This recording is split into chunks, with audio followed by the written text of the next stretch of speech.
नमस्कार साथियों, स्वागत है आपके अपने YouTube channel next step with R K sir. आज हम बात करने वाले हैं BSTC एग्ज़ाम 2024 के रीजनिंग के मॉडल पेपर 7 की। इससे पहले हमारी 6 क्लासें यानी 6 मॉडल पेपर हो चुके हैं, उनको भी आप जाके देख लेना। सेशन शानदार होने वाला है, तो सेशन को लास्ट तक देखना। चैनल पर जो पहली बार आए वो चैनल को सब्सक्राइब कर लेना, बेल आइकन को प्रेस कर लेना चैनल, और जो भी सेशन को लाइक और शेयर ज़रूर कर देना, ठीक है। चलिए बढ़ते हैं अपने सेशन की ओर। क्वेश्चन नंबर 1 क्या बोल रहे हैं यहाँ पर बोल रहा है जो आकृति नीचे दिए गए चित्रों में वह चित्र कौन सा है जिसमें उपयुक्त चित्र जड़ा हुआ है। हमें बताना है कि जो ये आकृति दे रखी है, प्रश्न आकृति, ये इन चारों में से किस आकृति में निहित है, यानी किस आकृति में वो छुपी हुई है, ये हमें बताना है। और वो कौन से में है वो हमें बताना है। तो देखो यहाँ पर अगर आप देख पा रहे हो तो ये आकृति कैसी है, इस प्रकार से बनी हुई है, ठीक है। तो ऐसी आकृति अगर हम देखें तो अगर आप देख पा रहे होंगे तो ये ऐसी आकृति किस में बनी हुई है। अगर यहाँ पर देखें तो क्वेश्चन नंबर ये ऑप्शन डी में देखो, यहाँ पर अगर यहाँ से ऐसे जाएं, ऐसे फिर इस प्रकार से आकर इस प्रकार से बनी हुई है क्या ये। देखो अगर हम देखें तो ये आकृति कौन सी में बनी हुई है, अगर इस प्रकार से जाकर देखें ऑप्शन डी में बनी हुई है तो डी अपना राइट आंसर हो जाएगा, ठीक है। इसके अलावा कहीं नहीं बनी हुई तो डी अपना राइट आंसर हो जाएगा, तो ऑप्शन 4 अपना राइट आंसर हो जाएगा, ठीक है। समझ गए होंगे। चलिए बढ़ते हैं नेक्स्ट क्वेश्चन की ओर। Question number 2। क्वेश्चन नंबर 2 क्या बोल रहा है, निम्न में से किस उत्तर आकृति द्वारा प्रश्न आकृति पूरी होगी। ये प्रश्न आकृति दे रखी है, वो बताना है कि किसके द्वारा पूरी होगी। तो अगर हम इसको देखें तो क्या किया गया है यहाँ पे, अगर आप देख पा रहे होंगे तो यहाँ से इस प्रकार जाएगा, फिर इस प्रकार जाके इस प्रकार ऐसे जाएगा, ठीक है। ये थोड़ा सा मिस्टेक हुआ है, लेकिन ये ऐसे जाएगा। और ये जो नीचे दे रखा है, जिस प्रकार ऊपर दे रखा है ना, उस प्रकार ये पूरा नीचे बनेगा। तो यहाँ पर अगर हम देखें तो ये देखो 1 नंबर में तो ये उल्टा बन रहा है, तो ये नहीं होगा। 4 नंबर में देखें तो ये क्या हो रहा है, लाइन भी बन रही है आधी, पर देखो ये जो बन रहा है ना, ये बीच में नहीं बन रहा है। देखो सब में बीच से बन रहा है, ठीक है ना। तो यहाँ पर ये भी नहीं होगा, ये उल्टा हो गया, ये भी नहीं होगा। तो ऑप्शन बी अपना राइट आंसर हो जाएगा, ठीक है। चलिए बढ़ते हैं नेक्स्ट क्वेश्चन की ओर। क्वेश्चन नंबर 3, अनुक्रमित रूप से दिए गए अक्षर श्रृंखला में अंतराल पर रखे जाने पर अक्षरों का कौन सा एक सेट पूरा करेगा। तो ये हमें बताना है कि इसमें जो अक्षर रखे हैं ना, उसके बाद में ये श्रृंखला को पूरा करेगा, कौन सा सेट करेगा, ये हमें बताना है। तो अगर हम इसको रखें तो क्या देखो यहाँ पर क्या दे रखा है, तो हम इसको देखो वैसे छोटे छोटे हिस्सों में तो इसको डिवाइड कर नहीं सकते, क्योंकि ये अलग अलग दे रखे हैं, तो इनका कोई पेयर तो बनेगा नहीं। अगर पेयर नहीं बन रहा है तो हम क्या करें, अगर आपको देख रहे हो तो यहाँ पर देखो कि जेड कितने पे आता है, 26 पे, और उसके बाद में अक्स कितने पे आता है, 24 पे, फिर खाली है। फिर टी कितने पे आता है, 20 पे, और फिर आर कितने पे आता है, 18 पे, फिर खाली, फिर 14, 12, 10, फिर खाली, 6, 4 और खाली। अगर आप देख रहे हो तो यहाँ से देखो 26 से कहाँ है, 24 पर, तो प्लस का माइनस का कितना हुआ, 2। यहाँ पर भी देखो, यहाँ अगर आप देख पा रहे हो तो 20 से आए तो माइनस का 18 पर, तो प्लस माइनस का 2, 14 से 12, 12 से 10, तो यहाँ पर भी माइनस का 2, माइनस का 2, 6 से 4, तो यहाँ पर भी माइनस का 2। इसका मतलब सब में जो दिया हुआ है उनमें सब में माइनस के 2 हो रहे हैं। तो हम अगर यहाँ पर भी देखें तो यहाँ पर भी माइनस के 2 करके चले, तो यहाँ पर अगर देखो 24 से अगर माइनस का 2 करोगे तो कितना आएगा, 22, और 22 पे क्या आता है, v, तो यहाँ पर v आ गया। v देखो ऑप्शन ए में है और ऑप्शन बी में है, तो ऑप्शन सी और ऑप्शन डी तो कट जाएंगे। उसके बाद में यहाँ पर देखो समय माइनस 18 अगर माइनस के 2 करें, 18 में से अगर माइनस के 2 करें तो कितना आएगा, 16, और 16 पे क्या आता है, p। अगर अब p देखें तो ऑप्शन ए में है, तो ऑप्शन ए अपना राइट आंसर हो जाएगा, ठीक है। आगे करके देख लेते हैं। 10 में से माइनस के 2 करोगे तो क्या आएगा, 8, और 8 पे क्या आता है, h, और यहाँ पर अगर 4 में से माइनस के 2 करोगे तो कितना आएगा, 2, और 2 पे क्या आता है, v, ठीक है। तो हमारा ऑप्शन क्या बनेगा, VPHB, option number A right answer हो जाएगा। समझ गए। चलिए समझ में आ गया है तो लाइक और शेयर कर देना, कमेंट ज़रूर कर देना, ठीक है। मिस्टर और मिसेज शर्मा की 3 बेटियां हैं और हर बेटी का एक भाई है। परिवार में कुल कितने व्यक्ति हैं, ये हमें बताना है। क्या कह रहा है, मिस्टर और मिसेज शर्मा। तो मिस्टर और मिसेज यानी 2 पर्सन तो ये हो गए। 3 बेटियां दे रखी है, 3 बेटियां हो गई, ठीक है। और हर बेटी का एक भाई। अगर हर बेटी का एक भाई, इसका मतलब ये भी तो हो सकता है ना कि एक ही भाई हो, क्योंकि वो तीनों का होगा भाई, ठीक है ना, तीनों का भाई होगा। तो यहाँ पर टोटल व्यक्तियों की संख्या पूछी, टोटल व्यक्तियों की संख्या होगी 6। ऑप्शन बी अपना राइट आंसर हो जाएगा। एक तरीका तो ये था। एक तरीका अगर आप देखो तो ये क्या हो गया, मिस्टर शर्मा और ये मिसिस शर्मा, ठीक है। मिस्टर शर्मा की 3 बेटियां हैं, 1, 2 और 3।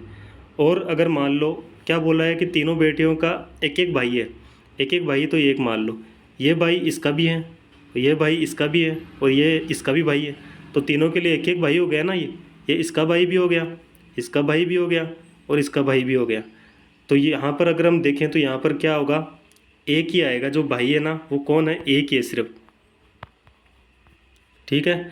तो यहाँ पर अगर हम व्यक्तियों की संख्या गने तो एक तो लड़का, दोनों ये मिस्टर शर्मा और मिसिस शर्मा और 3 बेटियाँ, तो टोटल मिलाकर 6 व्यक्ति हो जाएंगे। तो परिवार में 6 व्यक्ति हो जाएंगे। तो यहाँ पर ऑप्शन बी अपना राइट आंसर हो जाएगा, ठीक है। चलिए बढ़ते हैं नेक्स्ट क्वेश्चन की ओर। Question number 5। क्वेश्चन नंबर 5 क्या बोल रहा है, देखो यहाँ पर अगर आप देख रहे हो, एक निश्चित कूट भाषा में BALL को 27 और CANE को 23 लिखा जाता है, तो उसी कूट भाषा में YELL को क्या लिखा जाएगा। देखो अगर हम देखें तो यहाँ पर क्या दे रखा है, BALL को क्या लिखा गया है, 27। अगर हम यहाँ देखें तो B का कोड कितना होता है, 2 प्लस A का कोड कितना होता है 1, L का कोड कितना होता है 12, फिर L का कोड 12। अगर इनको टोटल करें तो 12 का बराबर तो 24, 25, 26, 27, यानी कि क्या किया गया है, इनके कोड लिखकर इनको जोड़ा गया है, ठीक है। यहाँ पर देखते हैं, देखें C कितने पे आता है, CANE, C आता है 3 पे, प्लस A आता है 1 पे, N 14 पे और E आता है 5 पे, ठीक है। जोड़ो, 5 और 14 19 और 1 20, 20 और 3 23, यानी कि यहाँ पर भी कितना दे रखा था 23। तो क्या करना है, इनके कोड लिखकर जोड़ना है। तो Y का कोड कितना होता है 25,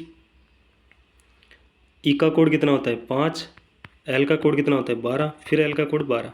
अगर इनको जोड़ोगे तो 25 और 5 कितने हुए 30, 30 और 12 24, 30 और 24 कितने हुए 54, ठीक है 54। तो ऑप्शन डी अपना राइट आंसर हो जाएगा। समझ गए, आसान था। चलिए बढ़ते हैं नेक्स्ट क्वेश्चन की ओर। Question number 6। क्वेश्चन नंबर 6 क्या बोल रहा है, यदि एक दर्पण को NM रेखा पर रखा जाता है, NM रेखा ये है, ठीक है, उस पर एक दर्पण रखा गया है, तो कौन सी उत्तर आकृति दी गई प्रश्न आकृति की छवि होगी। हमें बताना है कि कौन सी उत्तर आकृति इसमें से प्रश्न आकृति की छवि होगी। देखो यहाँ पर कैसी आकृति बनेगी, ठीक है। अब देखो जो दर्पण के पास होता है वो दर्पण के पास, जो प्रतिबिंब में भी दर्पण के पास ही होगा। तो ये देखो यहाँ पर तीर का निशान नीचे की ओर है दर्पण में, जो दर्पण वास्तव में, तो दर्पण में भी क्या होगा, तीर का निशान यहाँ नीचे की ओर आएगा। यहाँ बिंदु देखो यहाँ इस कोने में है, तो दर्पण में भी क्या है, कहाँ जाएगा, इस कोने में जाएगा, दूर जाएगा, ठीक है। यहाँ देखो अगर इस प्रकार बना हुआ है तो यहाँ पर कैसा बनेगा, इस प्रकार बनेगा। और ऊपर की साइड ये क्रॉस बना हुआ है, तो ऊपर की साइड इसमें भी क्रॉस बनेगा। अगर हम देखें तो ऐसी आकृति कहाँ बन रही है, देखो ये देखो, जब दर्पण में बनेगा तो वो कैसा बनना चाहिए, इस प्रकार का तीर का निशान होना चाहिए और ये बिंदु कहाँ आना चाहिए, इस तरफ आना चाहिए, जबकि ये उल्टा आ रहा है, यह भी गलत हो गया। यहाँ देखो ये बिंदु तो सही है, ये डायग्राम भी सही बना हुआ है, लेकिन तीर का निशान ऊपर की साइड जा रहा है, जबकि तीर का निशान नीचे की साइड आना चाहिए, तो ये भी गलत हो गया।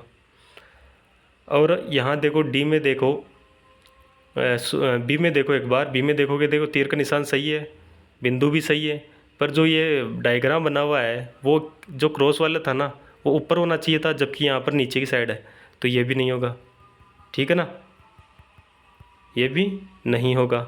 ऑप्शन डी अपना राइट आंसर हो जाएगा। ऐसा ही बना हुआ है, देखो तीर का निशान भी यही है, सही है, बिंदु यहाँ है, सही है। ये जो डायग्राम बना हुआ है वो भी इसी प्रकार बना हुआ है, और जो क्रॉस वाला है वो ऊपर की साइड है, तो क्रॉस भी ऊपर की साइड है। तो यहाँ पर डी अपना राइट आंसर हो जाएगा। चलिए नेक्स्ट क्वेश्चन क्या बोल रहा है, यदि 24 आदमी एक दूसरे से हाथ मिलाते हैं तो बताओ कुल कितने बार हाथ मिलाए गए। 24 व्यक्ति हैं, वो एक दूसरे से हाथ मिला रहे हैं, ठीक है। तो उनको बताना है कि कुल कितनी बार हाथ मिलाए। देखो इस प्रकार के क्वेश्चंस के लिए सॉल्व करने के लिए एक फॉर्मूला होता है, क्या होता है, n-1/2। n कितना है यहाँ पर 24, ठीक है। 24 - 1/2। इसको सॉल्व करेंगे तो 24 में से 1 कम करोगे तो कितना आएगा, 23/2। 2 से काटोगे तो 2 एकम 2, 2 से काटोगे तो ये कितनी बार, 24 बार, 24 जाएगा 12 बार। और 12 को अगर हम 23 से गुणा करें तो क्या आएगा, अगर 12 को 23 से गुणा करोगे तो देखो 12 एकम 12, 12 दूना 24, 12 तिया 36 का 6 हासिल की 3, 12 एकम 12, 12 दूना 24, 25, 26, 27, 27 यानी कि 276। 276 ऑप्शन ए अपना राइट आंसर हो जाएगा। कितनी बार कुल हाथ मिलाया जाएगा, 276 बार हाथ मिलाया जाएगा, ठीक है। चलिए बढ़ते हैं नेक्स्ट क्वेश्चन की ओर। Question number 8। क्वेश्चन नंबर 8 क्या बोल रहा है, देखो यहाँ पे एक लुप्त संख्या ज्ञात करो। देखो लुप्त संख्या है, उसका पता करना है। लुप्त संख्या कहाँ है, ये है वाली, इसका पता करना है। इसका पता करोगे तो कैसे करोगे, देखो बताओ, देखो इनमें से कौन सा संबंध लग रहा है इन दोनों में, और ये किस प्रकार से ये बना। तो ये अगर आप बता पाओ तो देखो कमेंट करो फटाफट, देखें। अगर हम यहाँ देखें तो क्या दे रखा है, यहाँ दे रखा है कितना 4, और यहाँ दे रखा है कितना 6। अगर इन दोनों को गुणा करें तो कितना आएगा, 6 चौका 24, यानी कि गुणा करके तो ये नहीं आ रहा ना। तो फिर क्या किया गया है, अगर गुणा करके नहीं आ रहा तो क्या किया गया, स्क्वायर किया गया होगा। स्क्वायर करके देखें तो 4 का स्क्वायर कितना होता है 16, और 6 का स्क्वायर कितना होता है 36, और इनको जोड़ दें तो कितना आएगा, 6 6 12 हासिल की 1 और 3 4 और 1 5, यानी कि यहाँ पर कितना आया 52, यहाँ कितना है 53, तो प्लस का ए करके लिखा गया है, ठीक है। ये अपन ने क्या किया, इसमें स्क्वायर करके देखा था, ठीक है, और फिर प्लस का ए किया था। अगर ये इसमें भी सेम लगेगा, उसके बाद में ये वही मेथड लगेगा। अगर इसमें नहीं लग रहा है तो हमें देखना पड़ेगा मेथड कोई दूसरा तो नहीं है। तो यहाँ पर देखें तो 2 का स्क्वायर कितना होता है 4, तो 4 का स्क्वायर कितना होता है 16, और इसको जोड़ोगे तो कितना 20। यहाँ पर देखो 52 आया था, फिर प्लस का 1 किया था, यहाँ पर 20 आया तो प्लस का 1 करोगे तो कितना आएगा 21। ये 21 क्या यहाँ आ रहा है, बिल्कुल आ रहा है। तो इसका मतलब जो हमने किया है स्क्वायर करके उनमें प्लस का 1 जोड़ कर प्लस का 1 जोड़ा है, वही यहाँ पर करते हैं। देखो 8 का स्क्वायर कितना होता है 64, 7 का स्क्वायर कितना होता है 49, और इनको जोड़ें तो कितना आएगा, देखो अगर हम ये इसको जोड़ें तो कितना आएगा, 53 का 3 हासिल की 1, सॉरी 13 का 3 हासिल की 1, 10 और 1 11, ठीक है। और अगर इसमें प्लस का 1 और जोड़ दोगे तो 114, 114 ऑप्शन बी में आ रहा है। ऑप्शन बी अपना राइट आंसर हो जाएगा, ठीक है। समझ में आ गया, चलिए समझ में आ गया तो बहुत ही बढ़िया है। लाइक और शेयर कर देना। चैनल पे जो पहली बार है वो चैनल को सब्सक्राइब कर देना, चैनल को ज़रूर सब्सक्राइब कर देना, ठीक है, जिससे हमें मोटिवेशन मिले और जो चैनल है ना वो अपना मोनेटाइज हो सके, ठीक है। तो चैनल को ज़रूर सब्सक्राइब करके जाना है। चलिए बढ़ते हैं नेक्स्ट क्वेश्चन की ओर। Question number 9। अगर नीला का मतलब, यहाँ पर क्वेश्चन नंबर 9 दे रखा है, क्या दे रखा है, नीले का मतलब, नीला है ना, उसका मतलब क्या है गुलाबी, गुलाबी का मतलब क्या है हरा, हरा का मतलब क्या है पीला, पीला का मतलब क्या है लाल, और लाल का मतलब क्या है सफ़ेद, ठीक है। तो हल्दी का रंग क्या है, देखो वैसे हल्दी किस रंग की होती है, पीले रंग की होती है, ठीक है। पर यहाँ पर देखो पीले को क्या कहा है, पीला का मतलब क्या है लाल, तो अब हल्दी किस प्रकार की होगी, लाल रंग की होगी, किस रंग की होगी, लाल रंग की। तो ऑप्शन ए अपना राइट आंसर हो जाएगा, ठीक है। चलिए क्वेश्चन आसान था। चलो क्वेश्चन नंबर 10 बताओ, देखिए क्वेश्चन नंबर 10 बताओ, दी गई आकृति में कौन सा अक्षर ऐसे इलेक्ट्रॉनिक मिक्सचर जो सफ़ेद है को दर्शाता है। हमें बताना है जो इलेक्ट्रॉनिक है मिक्सर है और सफ़ेद है वो हमें बताना है। तो देखो सफ़ेद के लिए क्या है, ये वर्ड दे रखा है, मिक्सर के लिए ये वर्ड दे रखा है, और इलेक्ट्रॉनिक के लिए ये वर्ग दे रखा है। हमें बताना है कि जो इनमें से कॉमन होगा वो तीनों में होगा, क्योंकि तीनों के लिए पूछा है। तो देखो कॉमन कौन सा है, सिर्फ जी है ना, वो कॉमन दिख रहा है, तीनों में कॉमन वही है, तो ऑप्शन बी अपना राइट आंसर हो जाएगा। समझ में आ गया? चलो, 6 लोग A B C D E और एफ एक वर्त में खड़े हैं। वर्त में खड़े हैं 6 लोग, 1 2 3 4 5 और 6, ठीक है। बी एफ तथा सी के मध्य में खड़ा है। अगर बी है ना वो एफ तथा सी के मध्य में खड़ा है, तो अगर मैं मान लूँ यहाँ पर एफ लिख दूँ, यहाँ पर सी लिख दूँ, तो बी यहाँ आ जाएगा, ठीक है। ए ई तथा डी के मध्य में खड़ा है। ए क्या है? ई तथा डी के मध्य में खड़ा है।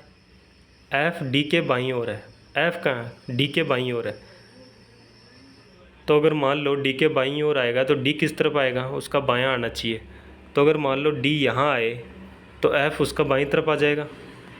और क्या बोला गया है कि जो ए है ना वो ई और डी के मध्य है, तो ए और डी, ई यहाँ आ जाए तो ए यहाँ आ जाएगा। अभी डी के और ई के मध्य में आ गया ना ए, ठीक है। एफ से एफ, ये एफ किस तरफ हो? बाईं तरफ आ गया, किसके? डी के। ये भी सही है। देखो यहाँ पर ये भी सही हो गया, ये भी सही हो गया, ये सही था ही। अब क्या पूछा? बी तथा डी के मध्य में कौन है? बी तथा डी के मध्य में, तो ये तो बहुत ही अलग हो गया, इसमें तो अलग हो गया ना।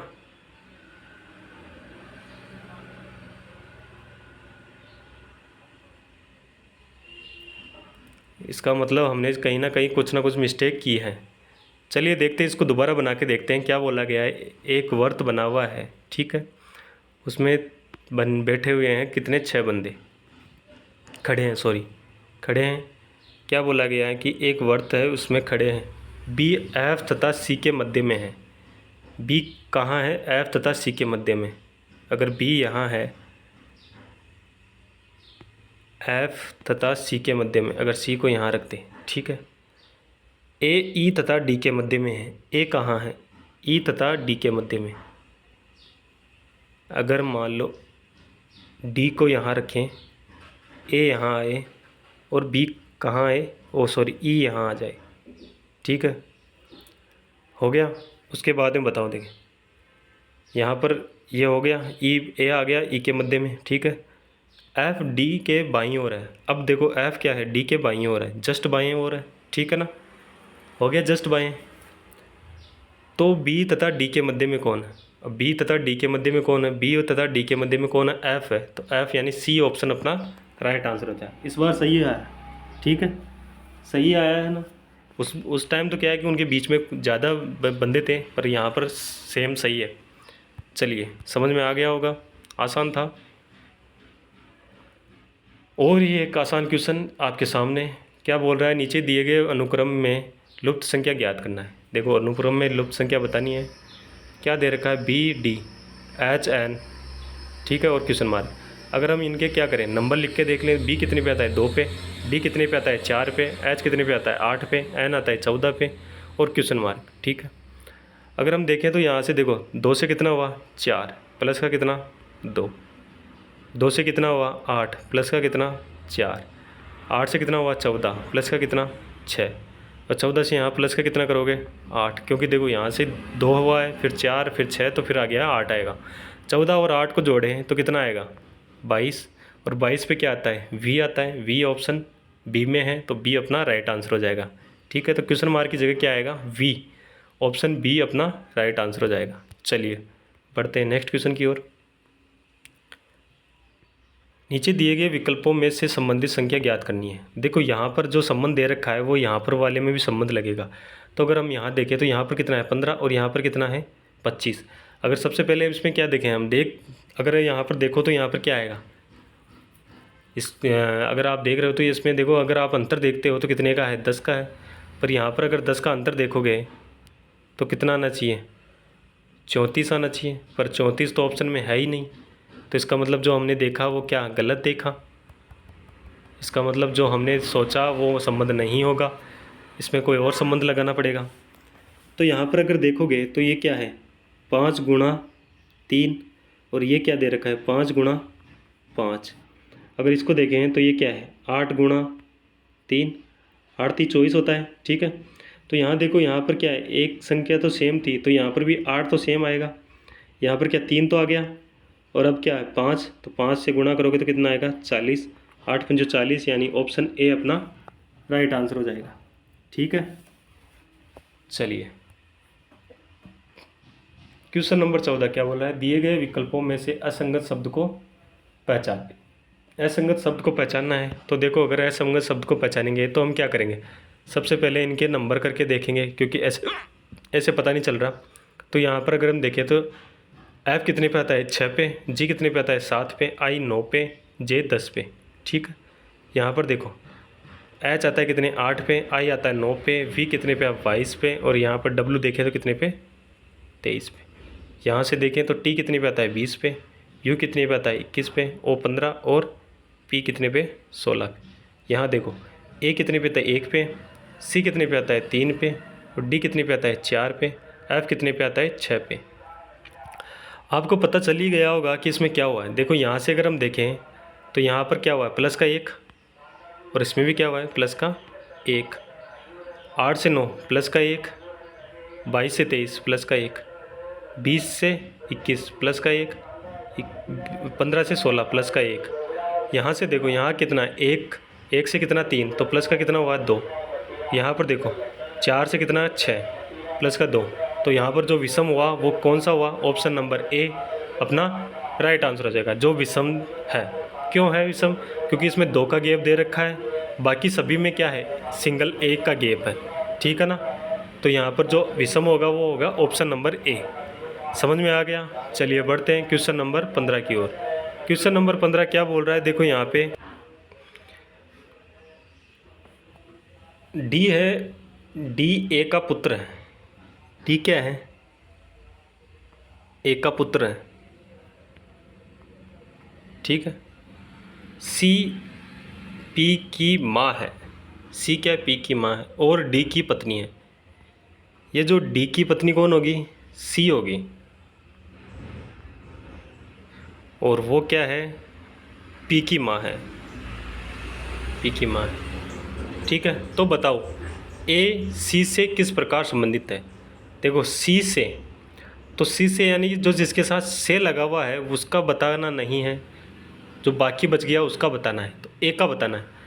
तो अगर हम देखें तो इसका संबंध इस ए से बताना है, या ए का संबंध बताना है जो सी का क्या लगेगा या क्या लगेगी। देखो अगर आप यहाँ देख रहे हैं तो यहाँ पर ये क्या है, डी के क्या है, या तो माता है या पिता है, और ये सी क्या है डी की पत्नी है।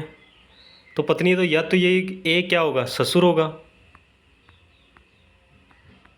और या क्या होगा सास होगी। पर यहाँ पर हम बता नहीं सकते कि ये सास है कि ससुर है। देखो दोनों ऑप्शन किसी में भी नहीं दे रखे, और यहाँ पर ये क्या है बता नहीं सकते। क्यों नहीं बता सकते, क्योंकि इसका जेंडर हमें पता नहीं है, इसका लिंग हमें पता नहीं है, यानी जेंडर हमें पता नहीं है, ठीक है। अगर इसका लिंग पता नहीं है, जेंडर पता नहीं है, तो क्या होगा ऑप्शन डी होगा, क्योंकि आंकड़े पर्याप्त नहीं हैं, ठीक है ना। तो ऑप्शन डी अपना राइट आंसर हो जाएगा। चलिए आसान क्वेश्चन था, इतना कुछ हार्ड नहीं था। यहाँ पर देखो क्वेश्चन नंबर 16 क्या बोल रहे हैं, शिक्षण एक कला है। बहुत ही बढ़िया है, शिक्षण एक कला है, बिल्कुल कला है। चित्र बनाना भी एक कला है, चित्र बनाना भी एक कला है, ठीक, कोई दिक्कत नहीं, खत्म हो गया। निष्कर्ष क्या बोल रहा है, निष्कर्ष बोल रहा है सभी कलाकार शिक्षक हैं। ऐसा तो कहीं वो दिखाई नहीं कि शिक्षक बने कलाकार बने वो सभी शिक्षक हो, ऐसा तो कहीं दिखाया नहीं। सभी कलाकार चित्र बनाना जानते, ये भी कोई ज़रूरी नहीं है कलाकार चित्र बनाना जानते हो, ये ज़रूरी थोड़ी है। क्योंकि देखो चित्र बनाने वाला, इसमें चित्र बनाने को क्या कहा है कला कहा है, पर यहाँ कलाकार के लिए थोड़ी बोला है कि कलाकार होगा वो चित्र बनाने वाला, तो यानी ये भी नहीं होगा। तो ऑप्शन ए, ऑप्शन या निष्कर्ष एक निष्कर्ष दो, दोनों ही क्या है अनुसरण नहीं करते। तो ऑप्शन नंबर 3 अपना राइट आंसर हो जाएगा। चलिए बढ़ते हैं नेक्स्ट क्वेश्चन की ओर। क्वेश्चन क्या दे रखा है, क्वेश्चन दे रखा है अपने पास, यदि 6 गुणा 8 गुणा 2 बराबर 15, 3 गुणा 7 गुणा 5 बराबर 6 है तो 8 गुणा 7 गुणा 2 क्या हो का मान बताना हो। बताओ, देखें इसमें किस प्रकार सोल्व किया गया है। देखो, अगर इनको गुणा करें तो क्या होगा, 6 को अगर 8 से गुणा करें तो 6 आठे 48, गुणा करते हैं किससे, 2 से, 8 दूनी 16, हासिल की 1, 4 8 और 1 9, यहाँ पर है 96। और अगर हम 96 को प्लस कर दें, दोनों डिजिट को जोड़ दें तो कितना आएगा, 15। यानी कि हमारे पास जो 15 आया वो किस प्रकार आया, इन सभी को गुणा किया है हमने, उसके बाद में जो 96 आया उसको भी प्लस किया गया है। ठीक है, अब यहाँ देखते हैं, यहाँ पर कितना है 3, यहाँ कितना है 7 और यहाँ कितना है 5। 3 को अगर हम 7 से गुणा करें तो कितना आएगा 21। 21 को अगर हम 5 से गुणा करें तो यहाँ पर आएगा 105। और 105 को अगर हम जोड़ें तो 1 + 0 + 5, तीनों डिजिट को जोड़ें तो कितना आएगा, डिजिट को जोड़ें तो कितना आएगा, 1 में 0 जोड़ेंगे तो 1 आएगा, 1 में 5 जोड़ेंगे तो कितना आएगा, 6 आएगा। यानी कि जो 6 आया वो इस प्रकार आया। यहाँ पर क्या दे रखा है, 8 गुणा 7 गुणा 2। यहाँ पर अगर हम देखें 8 × 7 = 56 गुणा 2, इसको करोगे तो क्या आएगा, 6 दूनी 12, हासिल की 1, 5 दूनी 10 और 1 11। इसको अगर जोड़ोगे तो 1 + 1 + 2, 1 1 2 2 2 4, यानी कि ऑप्शन नंबर डी अपना राइट आंसर हो जाएगा। समझ में आया, बहुत बढ़िया, समझ में आ गया तो चलो आगे बढ़ते हैं। यदि 18 फरवरी 2012 को क्या है, मंगलवार है, तो 7 मार्च 2012 को कौन सा साप्ताहिक दिन होगा, ये हमें बताना है। 18 फरवरी दे रखा है, 18 फरवरी दे रखा है। तो अगर हम देखें तो यहाँ पर देखो ईयर, देखो कौन सा है, 2012। और 2012 कौन सा ईयर होता है, लीप वर्ष होता है। लीप वर्ष क्यों होता है, देखो 12 में अगर हम 4 का भाग दें तो पूरा पूरा चला जाएगा, और पूरा पूरा चला जाएगा तो क्या होगा, वो लीप वर्ष होगा। तो ये लीप वर्ष है, तो इसमें फरवरी, इस 2012 में लीप वर्ष आने पर फरवरी कितने दिन की होगी, 29 दिन की होगी, 29 दिन की होगी। अगर 29 में से क्या 18 दिन चले जाएँ तो कितने दिन बचेंगे, बाकी के दिन कितने बचे, 11 दिन। तो 11 प्लस आगे क्या, 7 मार्च, यानी कि 7 दिन। ठीक है, और इसमें अगर हम 7 का भाग दें तो 11 और 7 कितने हुए, 18। 18 में अगर 7 का भाग दें तो शेषफल कितना आएगा, 4। ये क्या है, शेषफल। इस शेषफल को जो मंगलवार दे रखा है उसमें ऐड कर दो।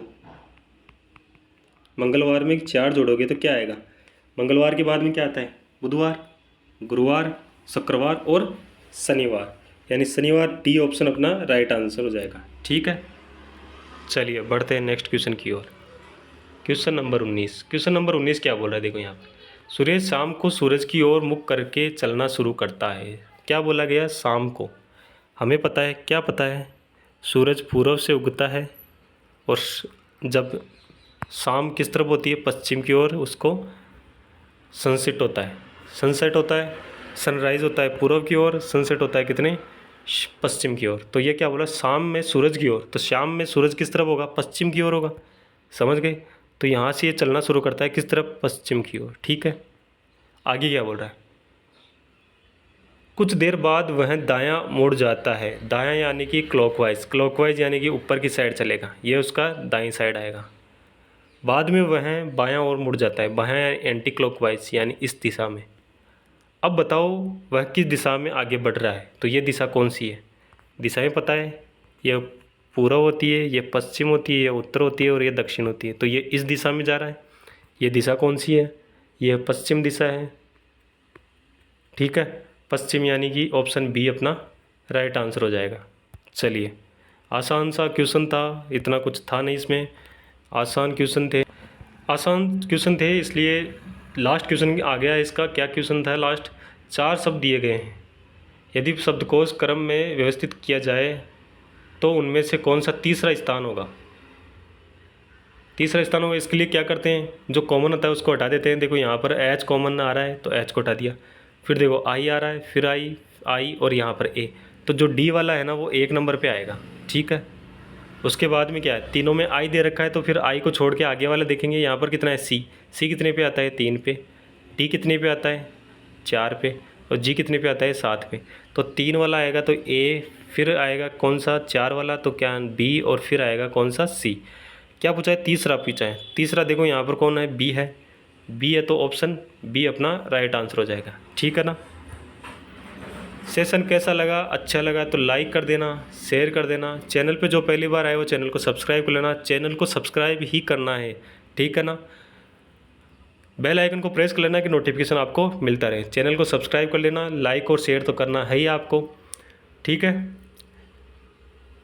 धन्यवाद।